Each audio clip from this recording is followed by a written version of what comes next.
Hey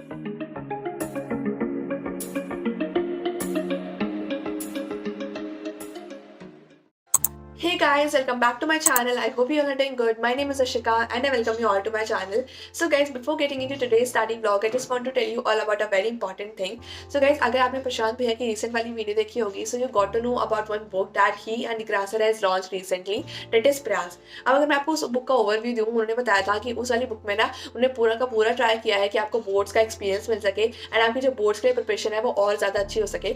उन्होंने उसमें जो बोर्ड्स के सैम्पल पेपर है लाइक उन्हीं टाइप से डाले जैसे बोर्ड्स में मिलते हैं. लाइक उनका पेपर का पैटर्न, पेपर की पेज की क्वालिटी, हर एक चीज़ वैसी है जैसे बोर्ड्स में होती है, ताकि आपको पूरा का पूरा बोर्ड एक्सपीरियंस घर पे ही मिल सके.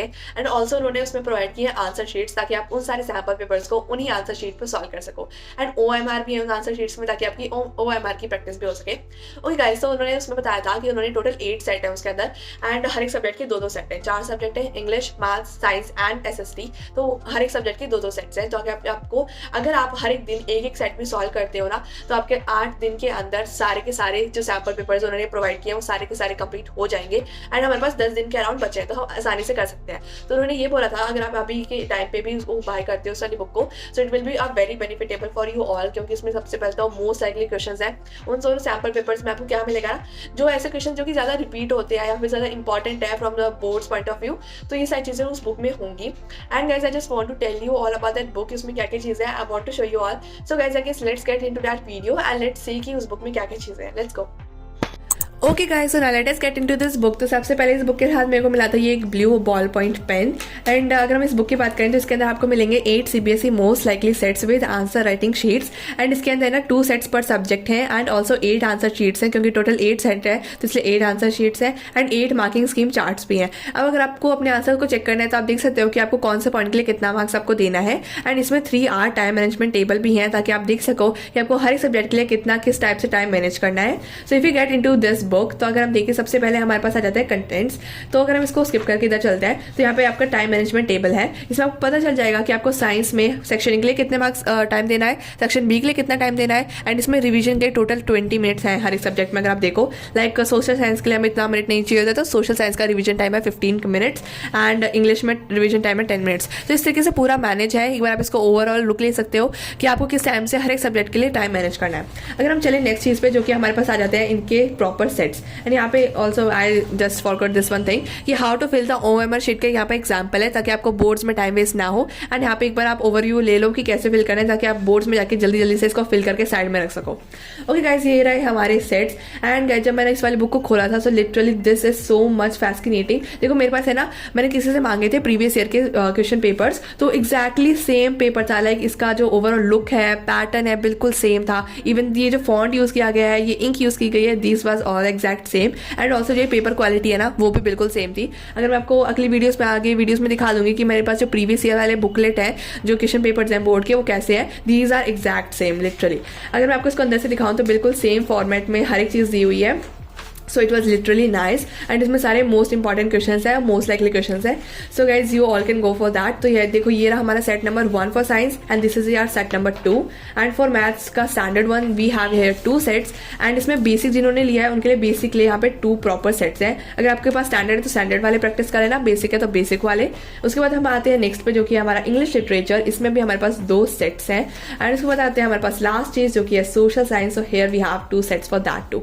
अब नेक्स्ट चीज हमारे पास आ जाती है आंसर राइटिंग शीट्स. तो ये रही मेरे पास एक मैंने उठा लिया है. यहाँ पे आप OMR के लिए प्रैक्टिस कर सकते हो. तो यहाँ पे प्रॉपर एक पेज इसके लिए है. And these are from inside. अंदर से ही कुछ ऐसी दिखती है. एंड एक्जैक्टली बोर्ड में अगर आपने कुछ ऐसी वीडियोस देखी होंगी जिसमें आपको वो बोर्ड के बारे में बताते हैं, तो उसमें एक्जैक्टली यही शीट्स होते हैं इस टाइप की. सो येस गाइज, इसमें पेपर भी बिल्कुल क्वालिटी वैसी है. मेरे को नहीं पता कि यही क्वालिटी आती है क्या बोर्ड में, बट मेरे को लग रहा है ठीक है. ओके गाइस, यहाँ पे मेरे पास है 8 शीट्स. एंड अगर हम बात करें मार्किंग स्कीम चार्ट्स की, तो आप यहाँ पे एक बार देख लो. इसमें इस तरीके से आपको मार्क्स देने हैं. MCQ तो ऑब्वियसली 1 मार्क्स देने हैं. एक बार आप यहाँ पे देख लो. देखो यहाँ पे लिखा है, अगर ये वाला क्वेश्चन है प्रॉपर 34, इसमें लिखा है केमिकल रिएक्शंस एंड इक्वेशंस है ये वाला चैप्टर, ये इस वाले चैप्टर से है एंड ये वाला टॉपिक है. अब देखो अगर आपने नेम किया है ए और सी को तो आधा मार्क्स आपको मिलेगा. 1 एप्लीकेशन अगर आपने लिखी है ए और बी की ईच की तो 1 मार्क्स मिलेगा. एंड अगर आपने बैलेंस केमिकल इक्वेशंस लिखी है, टाइप ऑफ रिएक्शन मेंशन किया है तो 1 मार्क्स मिलेगा. So it is a very good thing. आप अपने आपको ना इस तरीके से मार्क्स दे सकते हो ताकि आपको कोई भी कंफ्यूजन ना हो कि आपको अपने मार्क्स कहाँ कट करने हैं एंड किस टाइप से आपको मार्क्स देने हैं. एंड आंसर भी अच्छे से मेंशन किया हुआ है, मतलब आंसर तो आपको खुद ही लिखना है, बस आपको यहाँ पे ओवरव्यू दिया हुआ है कि ये पॉइंट्स इसमें इंक्लूडेड होने चाहिए. सो this was all about this book guys. अगर मैं बात करूँ ओवरऑल लुक की, सो गाइज लिटरली गाइज ये बुक काफ़ी अच्छी है and it is gonna help me a lot. And मैं अभी आगे वाले स्टडी ब्लॉग्स में इसी को यूज़ करने वाली हूँ to solve my sample papers. अच्छे से रिविजन करने के बाद I will be solving the sample papers. And यहाँ पे कुछ लास्ट मिनट टिप्स हैं, अगर आपको रीड करने तो आप रीड आउट कर सकते हो. But yes guys, overall book, this book is a very benefitable book. So if you want, then link of this book is in the description. You can check it out. And yes guys, now let us get back into today's study vlog. So let's go. Okay guys, so now let us gate started with a study vlog. तो आज है 9th of February and आज मैं सुबह उठी थी 2 o'clock to study. मैंने 2 बजे का अलार्म लगाया था, फिर उसके बाद मैं 2:15 तक उठ गई थी and then I got freshen up. तो फिर ये हो गए थे 2:30. तो अब यहाँ पे मैं 2:30 पे स्टार्ट कर रही हूँ with my studies. And sorry guys that जो क्लिप है वो काफ़ी ज़्यादा ब्लर है. मुझे नहीं पता था ये कैमरा इतना ज़्यादा ब्लर हो रखा है. मैंने जस्ट क्लिप स्टार्ट कर दी थी एंड फिर मैं पढ़ रही थी तो मैंने इतना ध्यान भी नहीं दिया कि वीडियो कैसे बन रही है. बट स्टिल ओके गाइस, तो देखो अब मेरा 10th of February को यानी कल मेरा एग्जाम है साइंस का प्री-बोर्ड 3 वाला. But I am not sure कि मैं उसको दूंगी या नहीं दूंगी. बट अगर मान लो अगर बाई चांस मेरा रात तक प्लान बन गया तो क्या करूँगी, मैं कुछ पढ़ाई नहीं होगा. इसलिए मैं सुबह जल्दी उठी थी ताकि मैं साइंस के एग्जाम के लिए पढ़ सकूँ. So here I am starting science, मतलब फिजिक्स पढ़ रही हूँ यहाँ पे मैं. And I am starting up with the light reflection and refraction वाला चैप्टर. तो सारे कंसेप्ट्स को रिवाइज करने के लिए मैंने सोचा कि थोड़ी वन शॉट देख लेती हूँ. तो यहाँ पे जो है मैं PW के जो है वन शॉट 30 मिनट्स वाले लेक्चर्स को वो देख रही थी ताकि मेरे कंसेप्ट जल्दी से रिवाइज हो जाए. एंड जो न्यूमेरिकल्स है उनको मैं बाद में प्रैक्टिस कर लूँगी, बट एक बार कंसेप्ट रिवाइज होने चाहिए. So here I am watching that one shot video. अब देखो गाइज, हमारा बोर्ड का एग्जाम जो है वो है 21st को. बट अगर हम 15th वाली डेट लेके चलें तो बस 4 दिन बचे हैं. लाइक 4 दिन बचे हमारे बोर्ड एग्जाम के लिए. Can you all believe seriously कितने जल्दी दिन खत्म हो रहे हैं. बट मुझे डर तो बहुत ज़्यादा लग रहा है कि मेरे को इतनी सारी चीज़ें अभी कवर अप करनी है एंड डेट्स काफ़ी ज़्यादा कम बचे हैं. अभी मैं आपको ऑनेस्टली बताती हूँ हर एक वीडियो में मैं क्या कितना पढ़ रही हूँ. एंड ऑल्सो मैं अगर मैं आपको कोई सैम्पल पेपर या फिर PYQ सॉल्व कर रही हूँ एंड अगर बाई चांस उसको मैं पूरा सॉल्व नहीं कर पाती हूँ तो वो भी मैं आपको बता देती हूँ. So you all are aware of my preparation कि मेरी कितनी हुई है एंड कैसे हुई है. Okay guys, so you all were asking me a lot about my plan for science and social science and maths का भी पूछ रहे थे. बट वो मैथ्स का मैं नेक्स्ट वाली वीडियो में बताऊंगी. But in today's video I will be telling you all my complete plan of science and social science. Okay guys, so right now I am done with this one chapter of light reflection and refraction. तो इसके मैंने सारे formulas को अच्छे से देख लिया है एंड जो इंपॉर्टेंट डेफिनेशंस होती हैं जैसे कि मैंने PYQs में देखा था, तो जो भी इंपॉर्टेंट डेफिनेशन जो पूछी जा सकती हैं उनको मैंने एक बार डेफिनेशंस को एक बार देख लिया है. एंड ऑल्सो रेट डायग्राम जो कि बहुत ज़्यादा इंपॉर्टेंट है उन सबको भी देख लिया है. So yes guys, this chapter is finally completed and now I will be starting with next chapter that is I and the colourful world. So this is the new next chapter I will be starting and इसकी भी मैं एक video देखने वाली हूँ. So let's go guys and let's complete this one chapter and जल्दी physics complete करते हैं एंड उसके बाद हम स्टार्ट करेंगे with our chemistry. But chemistry start करने से पहले कुछ न्यूमेरिकल्स भी प्रैक्टिस करने वाले हैं. So let's go. Okay guys, तो यहाँ पे मैंने लिया था एक टी ब्रेक क्योंकि मेरे को काफ़ी ज़्यादा थकान सी हो रही थी, पता नहीं बहुत नींद भी आ रही थी. तो यहाँ पे मैंने लिया एक छोटा सा tea break and then I get started with my studies again. तो अब मैं स्टार्ट करने वाली हूँ with my next chapter that is human eye and the colourful world. तो इसके सारे कंसेप्ट्स को भी एक बार रिवाइज करने के लिए I was watching a one short 30 minutes video. Okay guys, so right now I am going to tell you all advantages of these type of 30 minutes video. तो इससे क्या होता है ना, अगर आपने कोई ऐसा पर्टिकुलर चैप्टर है या फिर कोई ऐसा पर्टिकुलर टॉपिक है जो कि आपने काफ़ी दिनों तक रिवाइज नहीं किया है, अभी तक आपने रिवाइज ही नहीं किया है, वो काफ़ी दिन हो गए हैं उसको, तो आप क्या कर सकते हो ना, ये 30 मिनट्स के अगर आप कोई भी ऐसे वीडियोस देखते हो ना, इससे आपका पूरा चैप्टर जस्ट 30 मिनट्स में रिवाइज हो जाता है एंड हर एक पॉइंट रिवाइज हो जाता है, हर एक चीज़ को आप रिकॉल कर पाते हो एंड सारी डायग्राम्स वगैरह भी वो बताते रहते हैं. तो यानी पूरा चैप्टर 30 मिनट्स में आपका कवर अप हो जाता है. अब देखो गाइज, आपने 30 मिनट्स में पूरा चैप्टर कवर अप कर लिया, देन अगेन 30 मिनट्स लगाओ and solve that particular chapters questions. अब आपने रिसेंटली इस पूरे चैप्टर के कॉन्सेप्ट्स रिवाइज किए हैं, आपने सारी चीज़ें रिकॉल की हैं, तो क्वेश्चंस आपके लिए सॉल्व करना और ज़्यादा ईजी हो जाएगा. जब आप क्वेश्चन सॉल्व करोगे उन 30 मिनट्स की वीडियो के बाद, तो आपके जो कंसेप्ट्स हैं ना वो और ज़्यादा स्ट्रॉन्ग होते रहेंगे. Basically guys, you all might know कि क्वेश्चन प्रैक्टिस करने से आपके कंसेप्ट्स और ज़्यादा स्ट्रॉन्ग होते हैं. बट अगर आपने उस टॉपिक को रिवाइज ही नहीं किया तो आप क्वेश्चन सॉल्व नहीं कर पाओगे. तो इस जस्ट 30 मिनट्स की वीडियोस देखो, कंसेप्ट्स को रिवाइज करो and then get forward to solving different type of questions and अपने कंसेप्ट्स को और ज़्यादा स्ट्रॉन्ग करो एंड इससे आपकी रिवीजन भी काफ़ी जल्दी हो जाएगी हर एक चैप्टर की. ओके गाइस, तो यहाँ पे हमने ग्रेजुअल शिफ्ट लिया है from one day to the next day and this is 10th of February की क्लिप्स है and today is my science exam itself. Okay guys, देखो मैंने ना एक शिफ्ट किया था फ्रॉम द नेक्स्ट डे, तो एक बार मैं आपको अपडेट्स दे देती हूँ कि मैंने पिछले दिन क्या क्या चीज़ें कवर अप की थी. देखो गाइस, मॉर्निंग में ना मैंने फर्स्ट 2 चैप्टर्स को अच्छे से कवर अप कर लिया था एंड आफ्टरनून में उन दोनों चैप्टर्स के कुछ न्यूमेरिकल्स, कुछ क्वेश्चंस को अच्छे एक बार प्रैक्टिस कर लिया था एंड NCERT के बैक साइज वाले क्वेश्चंस को प्रैक्टिस कर लिया था. एंड देन आफ्टर इवनिंग के टाइम पे मैंने क्या किया था, बाकी जो 2 चैप्टर्स हैं इलेक्ट्रिसिटी वाले उनको अच्छे से कवर अप कर लिया था एंड मैंने रात को लाइक 7 7 o'clock वगैरह हो रहे थे, उसके अराउंड हो रहा था। तो मैंने कुछ सोचा था, वो मैं आपको वीडियो के एंड में बताऊंगी, वो सारी चीज़ें मैं आपको एंड में एक्सप्लेन कर दूंगी, so do wait for that. Okay guys, तो यहाँ पे मैं कर रही हूँ केमिस्ट्री का कार्बन एंड इट्स कंपाउंड वाला चैप्टर। तो इसके लिए मैं कोई भी वन शॉट वीडियो नहीं देख रही हूँ, क्योंकि देखो हर एक चैप्टर के लिए मेरे लिए वेरी करता है कि किसके लिए मुझे देखनी चाहिए एंड किसके लिए मुझे नहीं देखनी चाहिए। जिनके कॉन्सेप्ट ऐसे हैं कि मैं ज़्यादा ही भूल गई हूँ, तो उसके लिए मैं वन शॉट वीडियोस चला लेती हूँ, ताकि वो वीडियो देखते हैं ना तो जल्दी जल्दी से माइंड में जाता है एंड बोरिंग भी नहीं लगता है। तो ये हर चैप्टर के लिए मेरा डिफरेंट रहता है, तो don't mind that. And second thing about this chapter इसकी इसमें कुछ ऐसे इंपॉर्टेंट इक्वेशंस हैं जो कि हमें प्रैक्टिस करने पड़ेंगे। एंड अगर मैं वीडियो देखूंगी तो वो तो समझा देंगे कि हाँ ये चीज़ इंपॉर्टेंट है and this is a chemical equation, but उसे लर्न तो नहीं होगा, प्रैक्टिस तो हमें खुद ही करनी पड़ेगी। तो उस वीडियो को रोक के फिर प्रैक्टिस करना, इससे अच्छा एक बार हम खुद ही पूरे रिविजन करके खुद ही प्रैक्टिस कर लेती हूँ, तो वो ज़्यादा जल्दी रहेगा। तो that's why I was not watching a one shot video and I was just revising from my notes. And मैं आपको बता ही रखा है chemical properties of carbon compound, जो इथेनॉइक एसिड एंड इथेनॉल वाला है, वो वाला इंपॉर्टेंट टॉपिक है एंड उसमें काफ़ी ज़्यादा केमिकल इक्वेशंस है। तो I am talking about that कि उस टॉपिक को थोड़ा सा प्रैक्टिस करना पड़ेगा। मैं उसकी इक्वेशंस को एक बार दूसरे पेज पर ना लिख के देखती रहती हूँ, ताकि वो जल्दी लर्न हो जाए, मेरे दिमाग में जल्दी चली जाए। Okay guys, so now let me tell you all about my science plan. तो सबसे पहले गाइस यही मेरा प्लान रहेगा कि हर एक चैप्टर की 30 मिनट्स की वन शॉट वीडियो देखिए, उस चैप्टर को ओवरऑल रिवीजन करना एंड सारे टॉपिक्स को एक बार रिकॉल करना। एंड सेकेंडली क्वेश्चन प्रैक्टिस करना। एनसीईआरटी के काफ़ी इंपॉर्टेंट रहते हैं, तो उसके बाद मैं एनसीईआरटी की ट्राई करूँगी कंप्लीट करने का।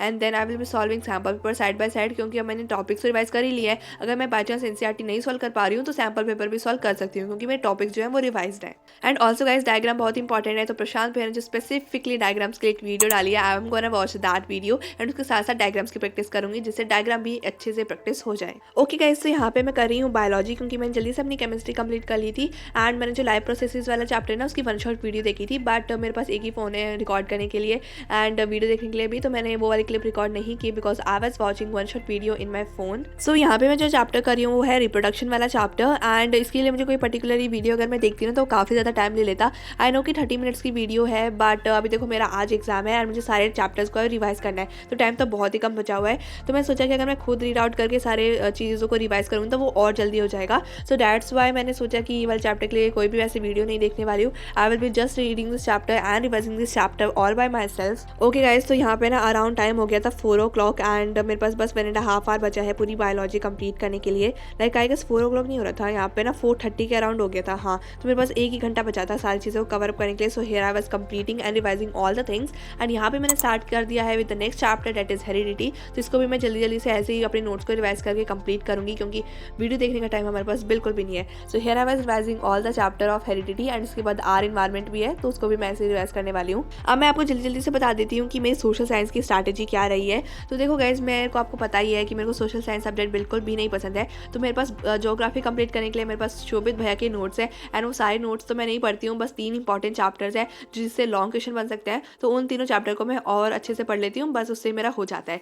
एंड अगर मैं बात करूँ हिस्ट्री की, तो हिस्ट्री के लिए मैं दिग्रासा की वन शॉट रिविजन वाली वीडियोस देख लेती हूँ। आई नो 1 घंटे की है, बट उससे मेरी पूरी स्टोरी में दिमाग में आ जाती है एंड अगर कोई भी ऐसा क्वेश्चन आता है तो मैं जल्दी जल्दी से लिख सकती हूँ, अगर मैंने कोई पर्टिकुलरली अपनी नोट्स रिवाइज ना किया हो तब भी। एंड गाइज, इकोनॉमिक्स के मैंने काफ़ी अच्छे से नोट्स बना रखे हैं एंड इसके सारे टॉपिक्स मेरे अच्छे से क्लियर है। तो अगर मैं एक बार अपने नोट्स को भी रिवाइज करती हूँ तो मेरी इकोनॉमिक्स अच्छे से कंप्लीट हो जाती है। एंड सिविक्स की अगर मैं बात करूँ तो again one shot videos of दिग्रास sir and my notes are sufficient for that. So this was my social science strategy. Hey guys, so right I'm back from my school and it's 6 or 7 o'clock in the evening and अभी रात होने वाली है and I'm literally so much tired क्योंकि मैं सुबह आज इतनी जल्दी उठी थी, like it was 1:45 when I woke up and मुझे काफ़ी ज़्यादा नींद आ रही है। तो मैं आपको एक इंपॉर्टेंट चीज़ बताती हूँ। देखो, आज मेरा एग्जाम था 10th of February को एंड कल यानी 9th of February को मेरे को अपनी सिलेबस की सारी रिविजन करनी थी। ऑब्वियसली बात है, एग्जाम से एक दिन पहले आप रिविजन करते हो, तो मुझे कल सब कुछ रिवाइज करना था। लेकिन मुझे कंफर्म नहीं था कि मैं ये साइंस का एग्जाम देने वाली हूँ या नहीं, क्योंकि जो प्री बोर्ड 3 है ना, ये सबके लिए कंपल्सरी नहीं है। लाइक प्री बोर्ड 2 और प्री बोर्ड 1 में जिन बच्चों के कम मार्क्स आए हैं उनको देना तो इंपॉर्टेंट है, बट सबके लिए कंपल्सरी नहीं है। वो मैम ने बोला था, बट बच्चों का पता ही आपको कि एग्जाम बोर्ड्स आ रहे हैं, तो कौन ही प्री बोर्ड 3 देगा। तो आधे बच्चे नहीं भी आए थे, आधे बच्चे आए थे, उनमें से मैं भी एक थी। तो गाइस देखो, मैं बताती हूँ, कल रात तक मेरे को कंफर्म नहीं था एंड 6 o'clock या फिर 7 o'clock हो रहे थे जिसमें मैंने कंफर्म किया कि I will be going to school to give this exam. But उस वक्त भाई मैं कंफर्म देखो किस टाइम पे कर रही हूँ, शाम को, रात को, एंड अगले दिन मेरा एग्जाम है, जबकि मैंने कुछ भी रिवाइज नहीं किया। वो अच्छी बात है कि मैंने जो आपको स्टार्टिंग में क्लिप दिखाई थी ना, वो मॉर्निंग की थी 9th of February की, तो उस वक्त मैंने फिजिक्स कंप्लीट कर लिया था। It was a good thing कि मेन सब्जेक्ट जो है फिजिक्स वो कंप्लीट हो गया था। बट केमिस्ट्री एंड बायो जो थे अभी भी बचे हुए थे। तो गाइस उस वक्त मैं कितनी ज़्यादा मतलब मैं भी सोच रही थी कि भाई मैंने कब जाके ये डिसाइड किया कि मैं कल एग्जाम दे रही हूँ, जबकि मेरा सिलेबस ही रिवाइज नहीं है। वो टाइम भी हो सकता था कि मैं छोड़ दूँ ना दूँ, बट हाँ भाई मुझे देने थे, क्योंकि मेरे पास दो रीजन थे। सबसे पहले गाइस देखो, एग्जाम होता है तो आपके अंदर वो डर होता है कि हाँ एग्जाम है तो आप पूरा सिलेबस एक बार रिवाइज कर लोगे। अगर मेरा एग्जाम ना दूँ तो मेरे पास ऐसे टाइम है ना, मेरा खिंचता चला जाता है कि हाँ एक दिन मैं केमिस्ट्री पूरी कंप्लीट करूंगी, अगले दिन मैं बायो करूंगी। बट एग्जाम के डर से एक बार ही बैठ के ना वो पूरा सिलेबस कंप्लीट हो जाता है। तो yes that's was the one of the reason कि मैं एग्जाम देने जा रही थी। एंड सेकंड देखो, सैम्पल पेपर जब मैं सॉल्व करने बैठती हूँ ना, काफी ज़्यादा डिस्ट्रैक्शन होती है एंड बीच में कभी उठ जाती हूँ, कभी बोर हो जाती हूँ, कभी फोन स्क्रॉल हो जाता है। तो there are lot of things. But अगर मैं एग्जाम दूंगी तो वो 3 एग्जैक्ट घंटे में बैठ के अच्छे से एग्जाम दे पाऊंगी। So yes that's was the second reason. तो इन दोनों रीजन की वजह से मेरा एग्जाम देना काफी ज़्यादा इंपॉर्टेंट था। एंड ऑल्सो मैं साइंस का इसलिए देती क्योंकि मेरे प्री बोर्ड 2 में काफी कम मार्क्स आए थे साइंस में। तो that's why I was giving this one exam, ताकि मेरी प्रैक्टिस और अच्छे से हो पाए।